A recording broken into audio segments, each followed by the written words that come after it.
Hoa Kiển Duy Anh xin mến chào các bạn. Trầu bà trồng thủy sinh chắc hẳn có nhiều bạn đã biết rồi. Hôm nay mình chia sẻ với các bạn một cách trồng trầu bà ngọc thủy đặc biệt hơn. Mời các bạn cùng xem 3 cách trồng trầu bà ngọc thủy thủy sinh xanh tốt quanh năm nhé. Mời các bạn cùng xem với mình nè. Đây là chậu trầu bà ngọc thủy mình trồng được 2 tháng nè các bạn. Các bạn nhìn đi, rễ cây phát triển rất là nhiều và nó bám vào cái giá thể mà mình cắm trầu bà ngọc thủy vào đó. Đố các bạn biết đó là giá thể gì? Ở các clip trước đây thì mình có giới thiệu với các bạn cách trồng trầu bà thủy sinh. Có thể là chúng ta trồng bằng nước đơn thuần, hoặc là trồng thủy sinh trầu bà kết hợp với sỏi lọc nước, hoặc là hạt đất sét nung.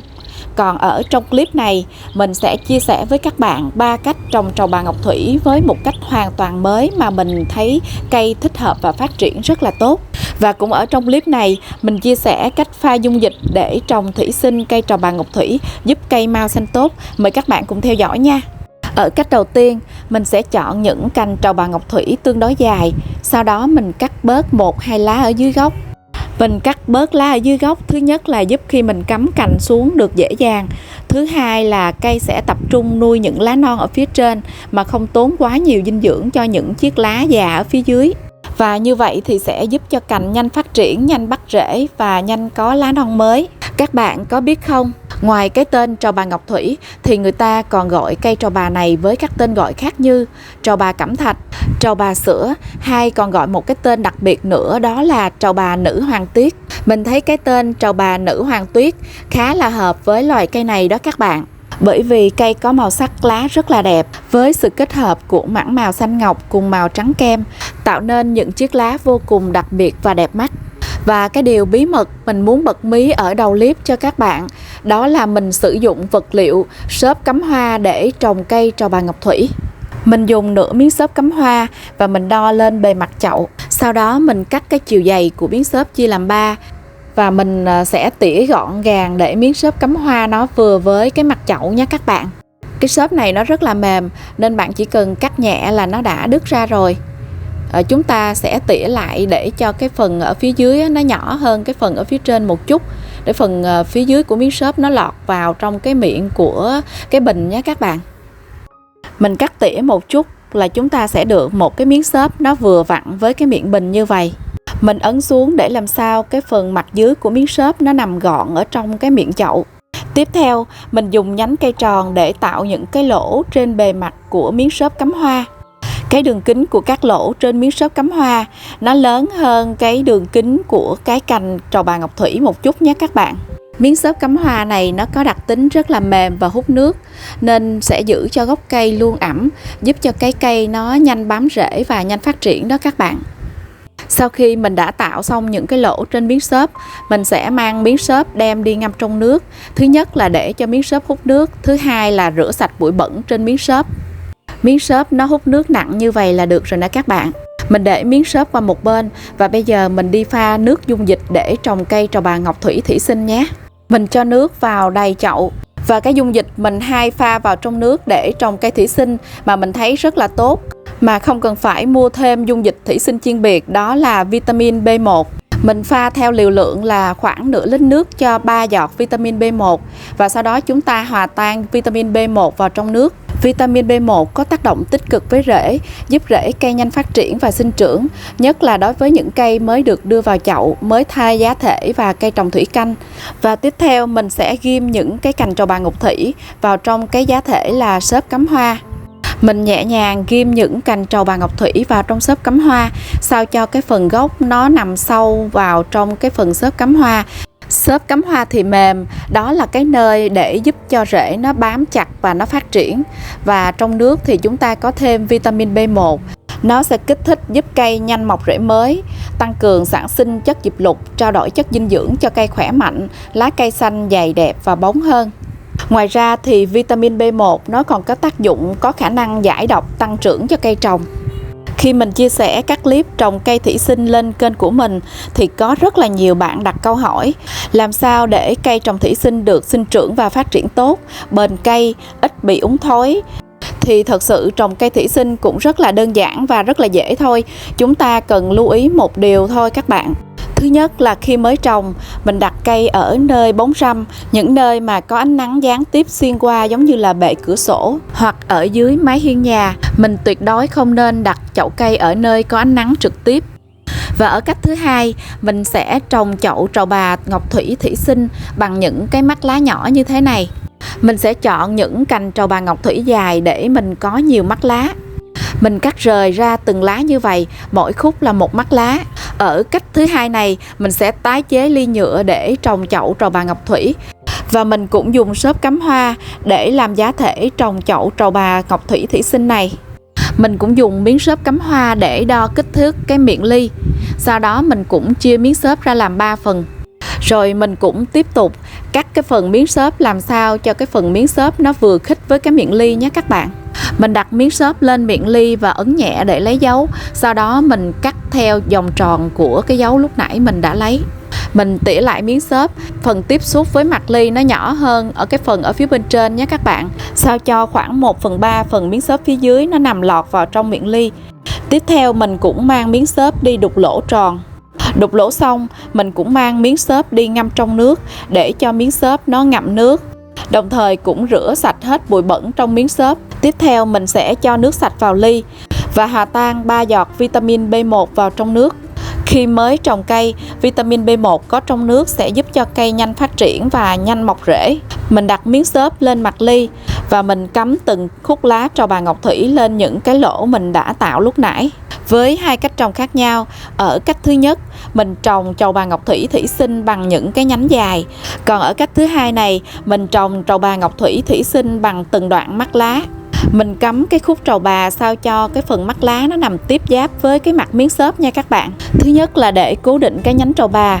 Thứ hai nữa là phần rễ mới và chồi non sẽ mọc ra từ mắt lá.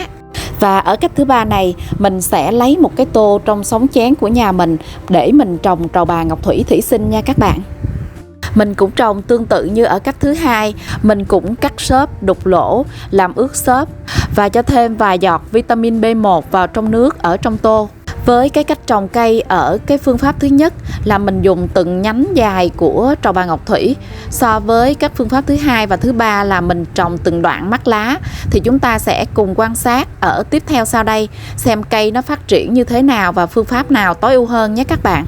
Và mình cùng quan sát những chậu cây sau 7 ngày trồng. Trên những cái mắt lá nó đã mọc lên những cái chồi non mới nhỏ nhỏ xinh xinh này các bạn.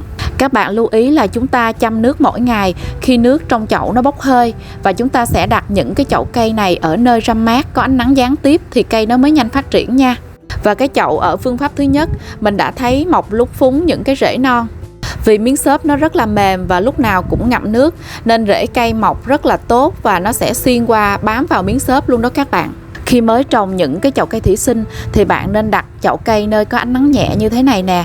Rồi khi nào mà cây nó phát triển tốt, có nhiều rễ rồi á, thì mình mới đem cây vào để chưng ở trong cái nơi mà mình yêu thích nha các bạn. Còn ở cái chậu ly tái chế này thì mình cũng thấy trên mỗi nách lá đều nhú những cái chồi non nhỏ nhỏ xinh xinh nè các bạn. Mỗi buổi sáng mình sẽ chăm nước bù vào bởi vì nước nó bị bốc hơi bớt đó các bạn. Và khoảng 1 tuần mình sẽ thay nước và sẽ chăm thêm cái vitamin B1 vào. Và mình cùng quan sát những chậu cây sau 20 ngày trồng. Sau 20 ngày trồng, những chồi non ở trên nách lá nó đã hình thành những chiếc lá non mới. Những cái chồi non này cũng khá là cao lớn rồi đó các bạn. Đây các bạn nhìn xem, những cái rễ non mới nó mọc xuyên qua miếng xốp luôn nè. Còn những cái chồi non á, thì những cái lá nó cũng lớn rồi đó các bạn. Mình quan sát thấy ở hai chậu trồng bằng nhánh từng mắt lá thì tốc độ phát triển của rễ và các chồi non là tương đối như nhau. Bây giờ mình cùng quan sát và so sánh hai phương pháp trồng giữa phương pháp trồng trầu bà ngọc thủy bằng cành dài so với trồng trầu bà ngọc thủy bằng cành ngắn từng mắt lá. Wow, với cái cách trồng bằng nhánh dài thì mình thấy cây nó phát triển nhanh hơn nha các bạn. Rễ nó cũng mọc dài hơn và nhiều hơn nữa. Rễ cây rất là dài luôn, nó mọc xuyên qua miếng xốp.